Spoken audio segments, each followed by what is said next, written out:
जिस तरह हमारी बॉडी डिफरेंट ऑर्गन से बनी हुई है, वैसे ही कोई भी सेंटेंस डिफरेंट कंपोनेंट्स से बना होता है, जैसा कि phrase, clause, subject, predicate.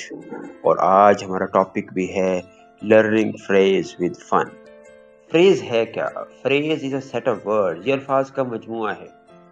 Know subject and predicate, और किसी भी फ्रेज में कोई सब्जेक्ट या प्रेडिकेट नहीं होते। प्रेडिकेट वर्ब और वर्ब के बाद में आने वाले ऑब्जेक्ट या एडजेक्टिव या प्रोनाउन या कोई प्रेपोजिशंस हैं।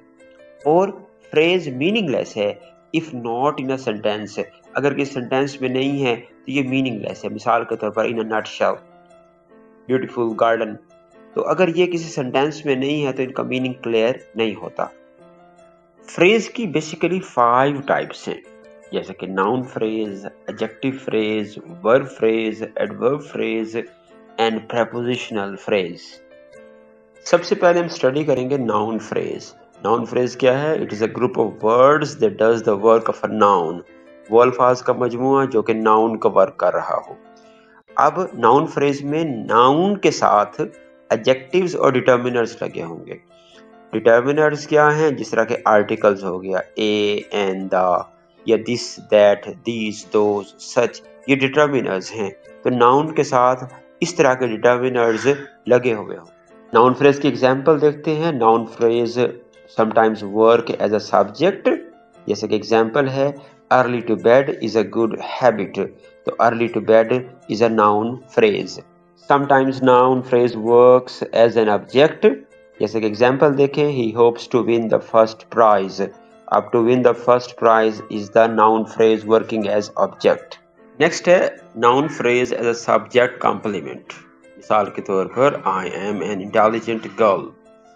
तो हेल्पिंग वर्ब के बाद जो भी नाउन लगेंगे ये सब्जेक्ट के कॉम्प्लीमेंट होंगे। सेकंड टाइप है phrase. Adjective phrase is a group of words that does the work of an adjective. अब एडजेक्टिव फ्रेज का फंक्शन ये है कि दैट इट डिस्क्राइब्स नाउन। और फर्स्ट फंक्शन है adjective phrase as a subject.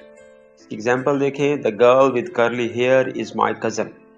अब the girl with curly hair ये adjective phrase है, it's working as a subject. Adjective phrase है सब्जेक्ट कॉम्प्लीमेंट। अब सब्जेक्ट कॉम्प्लीमेंट कैसे होगा? It was a day of long labour. तो a day of long labour is working as a subject complement and it is the adjective phrase. Then adjective phrase works as an object complement. इसकी example देखें I met a man with a long beard. अब with a long beard adjective phrase है और ये a man का object complement है। Next है verb phrase. Verb phrase क्या है? A group of words that does the work of the predicate in a sentence or it is the combination of verbs. अब जो वर्ब फ्रेज होगी ये main verb और helping verb या auxiliary verb पर consist करेगी। इसके एग्जांपल्स देखें she had been studying for hours. तो हैड बीन स्टडीइंग ये वर्ब फ्रेज है।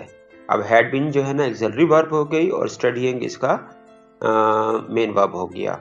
इसी तरह एक और एग्जांपल है आई शैल बी हेल्पिंग यू। तो shall be helping is the verb phrase. Then we have adverb phrase. Adverb phrase is a group of words that does the work of an adverb. अब इसकी adverbs आपको पता है कि ये answers देते हैं how के, when के, why के और where के। तो adverb phrase भी इसी तरीके से how, why, when और where के आंसर्स देगी। अब इसके एग्जांपल्स देखें he ran quickly, ये adverb है। लेकिन एक और सेंटेंस अगर है तो he ran with a quick speed या great speed, तो ये एडवर्ब फ्रेज होगी। He answered me rudely। अब इसमें जो रूडली होगा वो एडवर्ब होगा।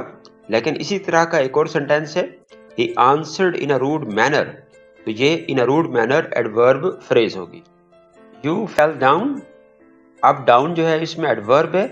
लेकिन एक और सेंटेंस है You fell to the ground। तो to the ground adverb phrase होगी। Prepositional phrase is a group of words that does the work of preposition. Prepositional phrase starts with preposition and ends with a noun. Its examples are in the morning, under the table. Similarly, The book on the shelf is mine. On the shelf is a prepositional phrase.